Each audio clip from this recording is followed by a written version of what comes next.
Hello, my fruity little jalapeno poppers. I'm buzzing for this video today because I'm hoping it's going to be the antidote to your gym anxiety, because this video is going to be going through a full body beginner friendly workout. And when I say beginner friendly, that doesn't just mean going through some basic movements so that we don't break you. I must break you. This video is going to be the ultimate beginner's workout for in the gym, because not only are we going to consider just using movements that aren't going to smash your bits into smithereens on your first outing in the gym, but I also know that you've got an anxious little goblin in your brain telling you that everyone is judging you in the gym and you're terrified to go into this weight section. So we're just going to ease you in so you can recognize it's not as scary as it seems. And once we're done here, you're going to have the confidence to waltz into the gym and smash out this workout whenever you need to. It's a full body workout, so you can start with doing this just 1 time a week or upgrade it to 2 times a week. And then once your confidence has grown enough and you want to do something a little bit more spicy, the link in the description has a free 10-week gym program, which will really help you grab this gym thing by the bollocks. Doop.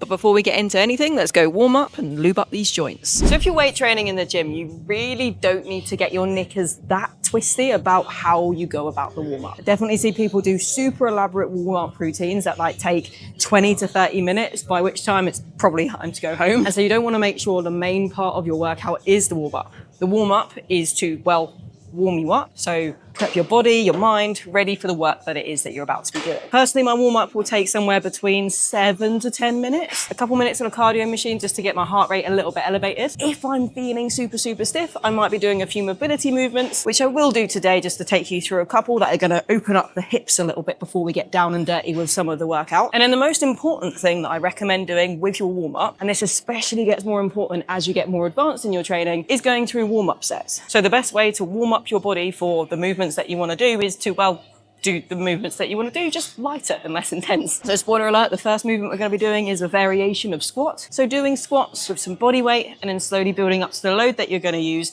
is a great way to get a feel of the movement before you load it heavy, as well as just getting your body primed not to break when you go heavy. But before I get all wiggly to open up some bits and bobs before we train, I'm just going to give you a little bit of info of the movements that we're going to be doing. But with today's workout, we're going to be doing around 3 sets per exercise and work in the 8 to 15 rep range. But if those terms sound like it's from a different fucking language to you and you have no idea what a set, rep, or any of that is, a rep is short for a repetition being the movement. So if I was doing a bicep curl, bam, bam, that's 1 repetition. So if we're asked to do 8 to 15 reps, you need to do 8 to 15, pa, pa, of that. And then with sets, it's the amount of those collective repetitions repeated over. So you might do 8 bicep curls, rest, that will be 1 set. And if there's 3 sets, you do that 3 times. Now, one of the most common questions I get when thinking about, okay, that's all well and good, but what bloody weight do I start with? That's why I like using rep ranges rather than just go and do 10 reps of this, because it's a pretty surefire way to find a weight that is good for you. Because if you're trying to do 8 to 15 reps and you can't do 8 reps,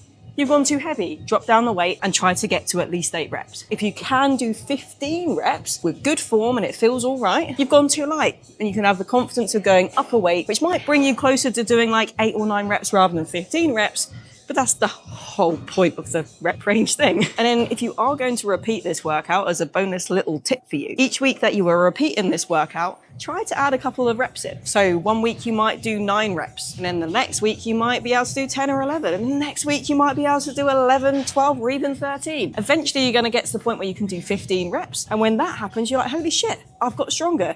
You can go up in weight, which will probably bring you back down to the lower amount of reps again, but you can go through that cycle again and again and again until you become infinitely strong, which is basically what we're doing with all of this. But if right now is your first time in the gym, you don't really need to worry about that just yet. Just remember, 8 to 15 reps. If 8's too hard, go down in weight. If 15's too easy, go up in weight. Now, if you are feeling stiffer than a priest in a play park, oh, I don't know if I can say that. Let's hope I can. Now, you can absolutely do a couple minutes of mobility wiggling before you go and do your weight training. The only thing I'd recommend with this is to make sure you're doing dynamic stretching rather than static stretching. So dynamic stretching is where you're stretching and kind of wiggling as you do it, whereas static stretching is, well, static, and you're just holding that for, say, 30 seconds or so. Why do I have the urge? No, Rachel, don't be weird. That's just weird. I know we make fruity content, but there's a line. Don't cross it. This is because there's a couple of bits of evidence that suggest that potentially static stretching before you're doing your weight training could reduce the performance of your lifting. So if you want to do static stretching, which you probably would only want to do if you want to increase your flexibility, then just leave that till after the session is done, or maybe a different session entirely. But so we can warm up all of our bits. Here's 4 movements that should get the job done in just a couple of minutes. So the first movement we're going to do here is some 90-90s. Sitting with your knees up like so. We're going to open up those legs, bring that ankle behind us and push that back. And then push this front knee to the floor. To make this a little bit fruitier, you can have a little lean forwards there and oh, hello. You should be able to feel your little glutes say hello. Hold it for a quick second before going over to the other side. Bish, bash, bosh. Do 5 to 10 each side. And your hips are gonna be feeling fucking lubed up. Once you've 90-90'd that bitch, you're gonna get into all fours. None of that. Yes, I know I spoke about gym anxiety and then I'm getting you on your all fours within 3 minutes, but fucking bear with me, all right? So we're gonna go on all fours and do some cat-cows. Moo, meow. This is just gonna help bring some movement to that lower back of yours. So on all fours, you just wanna think about bringing that rib cage down to the ground so you're getting a little bit of an arch with the low back. And then you're going to hollow yourself out, starting to look in between your legs and bringing your back into an arch up to the sky. Again, going through 5 to 10 of these moo meows, and now your back is feeling as lubed as your hips. Then finally, I'm just gonna do a few little twisty boys and thread the needle. So staying on all fours, take your hand, feed it through here, twist around. So you're just getting a little bit of rotation in, and everything here should be feeling fucking lovely. So combined with the cardio and the wiggling, it should have only taken about 5 to 10 minutes. And now it's time to brave the weight area. Don't worry, I'm gonna hold your hand as we go. So the first movement we are gonna be tickling with is a goblet squat. Now when you're doing squats, it's gonna be working your quads and your glutes. And so you wanna think about that when you're going through this movement. There's some common issues I see when people are going through a goblet squat is that arms are tiring first, their wrists are tiring first, maybe their back's tiring first, and that's not ideal. We want it to be that our quads or our glutes, the things that are telling us that we're being a dirty little pickle. So to set up this movement, what you're gonna need is a dumbbell. And the beautiful thing about dumbbells, if you're just starting in the gym, is that they are movable objects. So if you're feeling hella anxious about getting into the weight section of the gym, you can pick up the dumbbell and then scurry away into a dark little crevice of the gym to be like freaking Gollum or something. No one will see you. You're just getting on with your work. And then when you feel more confident, you can come out from the shadows and do those exact same movements in the bit of the busy area as you've just built up a little bit of tolerance as to what the fuck is going on here. But with the goblet squat, you can use a starting weight that is probably at least 5 kilograms. Most of you probably will be more than that, but start off light so you can nail the technique, and then again use that rep scheme to find where that appropriate weight is for you to challenge you as you progress these movements. Now, a few key things with the setup to make sure that your arms aren't telling you to bugger off in this movement is firstly how you are holding the dumbbell. Because if you are holding the dumbbell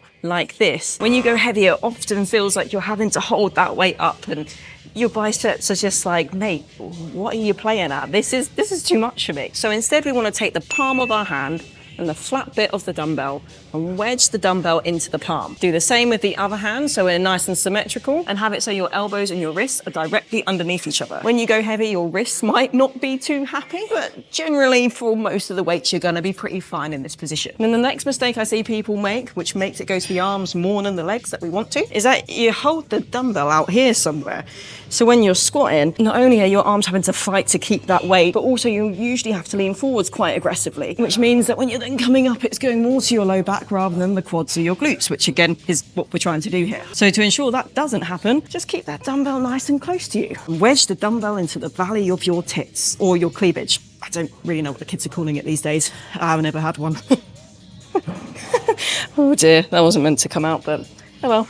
This means as you go through the squat, you're going to keep that dumbbell nice and close, your arms aren't going to tire, and you're going to have a lovely jubbly time. And with your stance, you want to have it so your shoulders are just widen and hip width, and make sure that your toes are pointing ever so slightly outwards, so not directly in front. And then when your feet are in this position, you're going to then imagine you're on a big sheet of paper. Bear with me, because what we're going to imagine we're doing is we're ripping that paper with our feet. This is going to drive our knees ever so slightly outwards, and pair that with your toes pointing slightly outwards. It means that your knees are going to be opening nicely actually for somewhere for your hips to go. So often people are like, oh my God, I can't get deep in a squat because their feet are super narrow, their toes are pointing straight forwards, and they're just kind of squatting down. What this does when the knees are going straight forwards like so, is that it really fucking stretches the back of your ankle, and you're gonna have to have like God tier ankle mobility to get anywhere deep with a squat like this. So instead of this, we want to have toes out, ripping the paper, and sinking down like so. Now to nail the sinking down, with our foot position absolutely fucking nailed, and with the dumbbell having a snug hug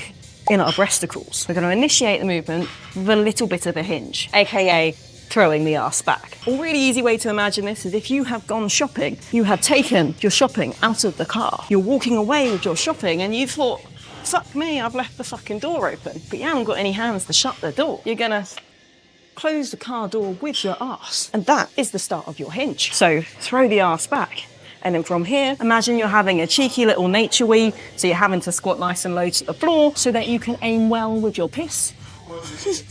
That's just a mistake analogy.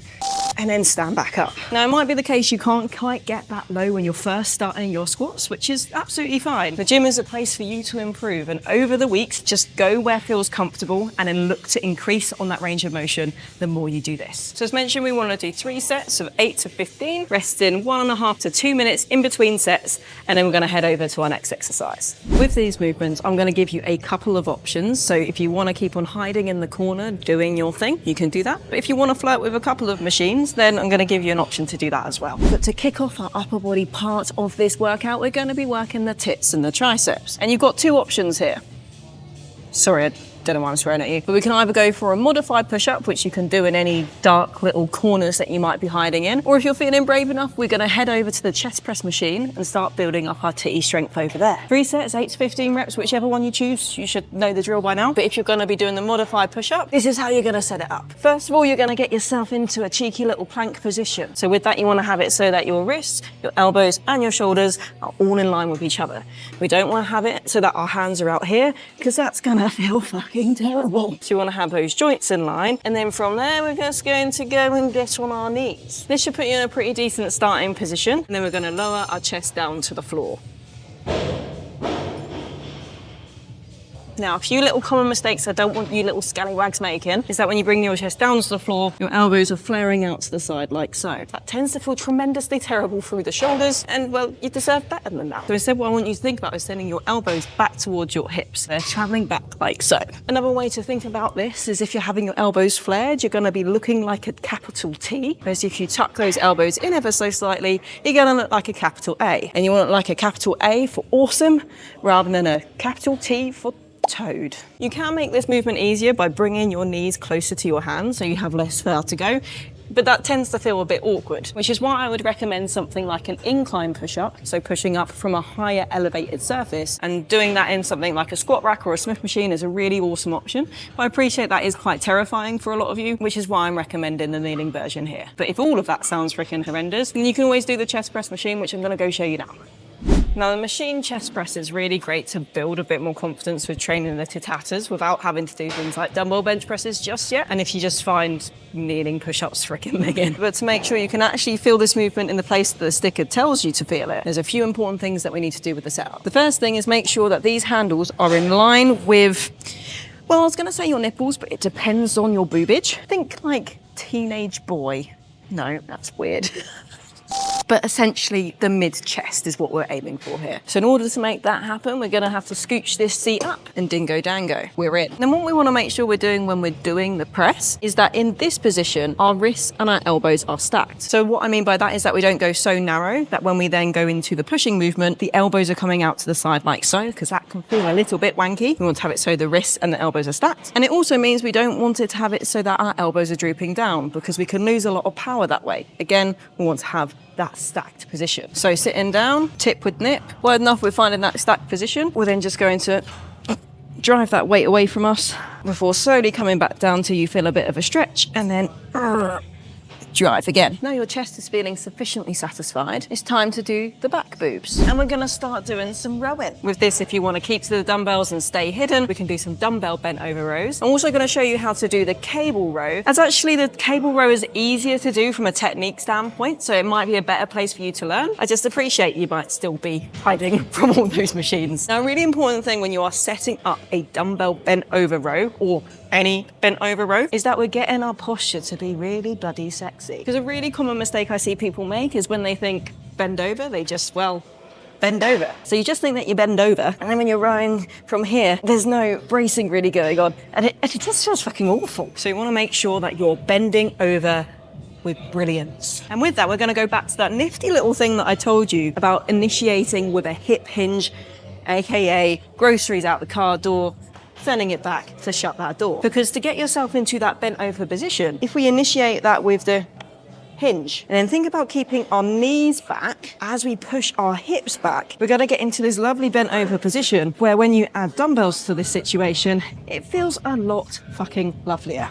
Now the next part of this equation and the next part of this movement to make your back sing is we want to make sure that as we row, it's going to our back and not to our shoulders. So again, a common mistake I see people make is they look like they're revving a lawnmower and they get up to that top position and their shoulders roll forwards. We're not a fucking goblin, we're a fucking gorgeous, gorgeous girl. So what we want to think about in this bottom position is that we're bringing our elbows to our hips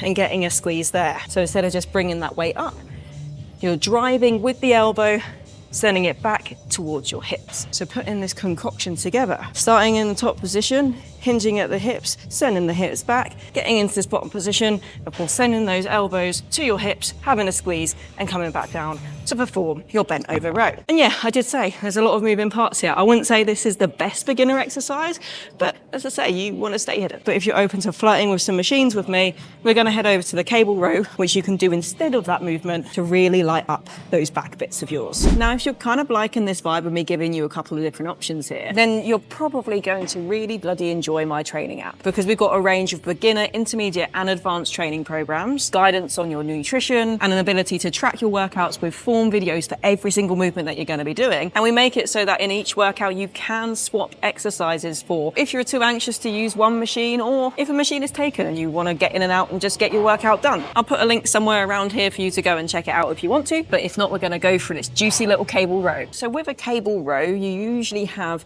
a carabiner where you can add different attachments. And often you'll have lots of funky looking grips that make you think you're an extra in the frickin' 50 Shades of Grey franchise. But I assure you, you're not there. You're still in the gym. And as much as different handles do help you target the back slightly differently, if you're just starting out, honestly, try not to stress about it too much. As a general rule of thumb, if you are rowing and your elbows are more tucked in, you're going to be training more of your lats, which might make your back appear a little bit wider to help you give a snatched waist look. And if you have a handle that makes you go a little bit wider, it makes it so that you're rowing with your elbows a little bit flared and you're squeezing your shoulder blades together at the top, and then it's going to be activating a little bit more of your mid back. That makes your back look a little bit more girthy. This is definitely a topic that requires a little bit more depth if you want to go into that a little bit more. Let me know in the comments if you want to see that, because I'll definitely do it if you do. But for the sake of this video, I'm just going to attach this grip because it's often the one that's found left on the machine, and so it just might make life a little easier. But should you want to change the attachment on here with the carabiner, you just need to pop that down,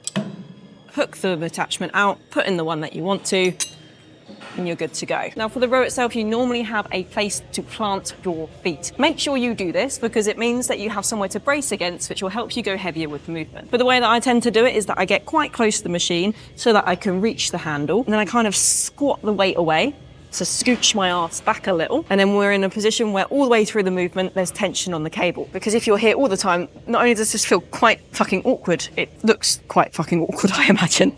So scooch the ass back and push your feet against the pad. Now with here you want to be nice and upright, but what we're going to do is we're going to let the cable kind of pull us forwards ever so slightly. With that you might feel a little bit of a stretch through your back, and then similar like we were doing with the bent over row, we're going to think about driving those elbows into our hips. What I like to think about with this attachment when rowing is to think about you're sending your elbows down to the floor and then dragging them across the floor, coming back as far as you feel comfortable, having a squeeze before coming back down. Now to row with this movement, again, like with the bent over row, we want to kind of avoid just aimlessly pulling towards our body and having those shoulders roll forwards, because, oh God, that felt really not very nice. And instead, when you're using this attachment, what I recommend doing is thinking about pushing those elbows down to the floor and then dragging those elbows across the floor until you can't go back any further. Have a squeeze there before coming back to the starting position, and then elbows to floor, dragging across the floor, squeeze, and hunky-dory. Now, if you're feeling kind of cocky with this and you want to get a little bit more spice, what you can do is get a little bit more of a stretch at the top by letting your shoulder blades kind of wrap forwards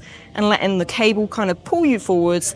And then again, going through that elbows down, come inside and kind of bringing your rib cage up to the ceiling as you come up to the top. You tend to just to get a little bit of a greater stretch and squeeze with that, but that is certainly some spicy bonus points that for your first couple of sessions, you don't quite have to worry about yet. But what I recommend with this movement, and well, all the other movements, is starting off with those lighter weights so you can really get a feel of how that movement feels. Are you feeling it in the place where you should be? If not, keep on practicing it until you do. Now we've got one more movement to finish off our upper body, and then we'll call it a day with a little bit of a cool down, and then we've potentially ticked off your first ever weight session in the gym. That's pretty fucking cool, isn't it? Now this last exercise is probably gonna humble you the most, and for that I can only apologize. But we're gonna go through the dumbbell lateral raise, which is there to train your shoulders. Now, more specifically, it's there to train the middle part of your shoulder, because your shoulder is made up of 3 muscles. You have your front delt, your middle delt, and your rear delt. And the lateral raise is very wonderful at tickling the middle delt. And if you ever wondered why you wanted to do that, it broadens the shoulders a little bit, which is probably one of the muscles that makes you look like you lift. So yeah, I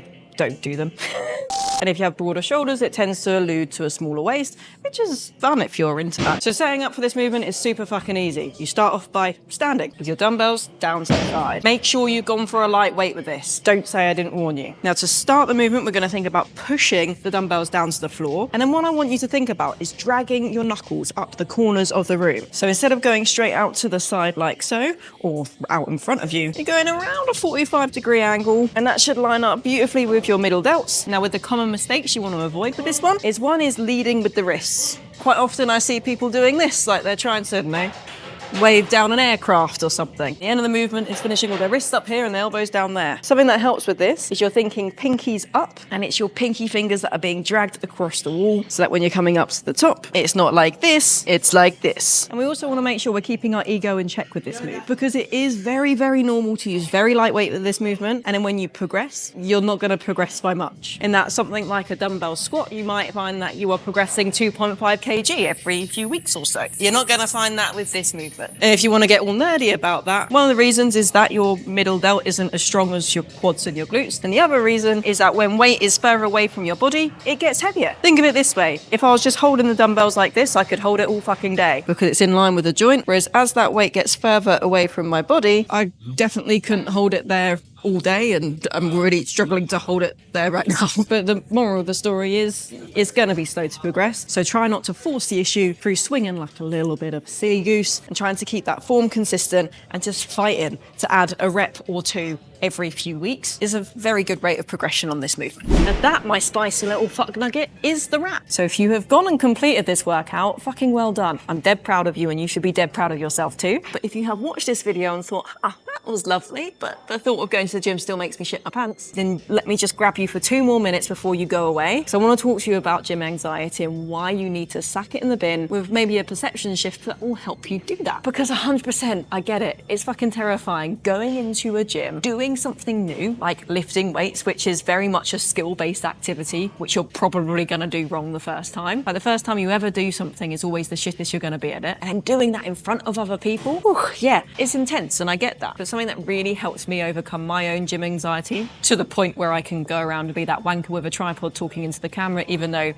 there's loads of people here right now, was this one mindset change. And that was reframing how I see judgments of others. Because 100% in the gym, people are judging you a lot less than you think you are. Like, as much as you're the center of your own universe, you're not the center of everyone else's, as it should be. But I think it is also helpful to know that you are obviously gonna get a couple of dickheads.